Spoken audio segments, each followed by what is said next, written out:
আজকে সবজি দিয়ে ডাল রান্না করব, তার জন্য সবজিগুলো এভাবে কুটে নিয়েছি। ঝিঙে, কুমড়ো, একটু পেঁয়াজও দেবো, একটু ডাঁটা, এটা কি শসা, আর এই দেখুন এখানে মসুর ডাল ধুয়ে রেখে দিচ্ছি।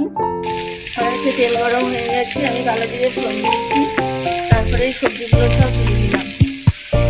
আমি নুন হলুদটা পরিমাণ মতো দিয়ে দিলাম। এবার আমি নাড়তে নাড়তে একটু কষানোর মতন হয়ে যাবে, তারপরে মসুর ডালগুলো দিয়ে দেবো। সবজিগুলো একটু ভাজা ভাজা হয়ে গেছে, এবার আমি মসুর ডালটা দিয়ে দিচ্ছি। ডালটা দিয়ে একটু ভাজা ভাজা হয়ে গেছে, এবার আমি একটু জল দিয়ে দিচ্ছি পরিমাণ মতো। আপনারা বাড়িতে একবার তৈরি করে খাবেন, ভালো লাগবে। সবজি দিয়ে ডাল একঘেয়ে রান্না খেতে গেলে আর ভালো লাগে না, আর আমি আজকে ভাত দিয়ে রুটি দিয়েও ভালো লাগবে খেতে। এরকম করে খাবেন।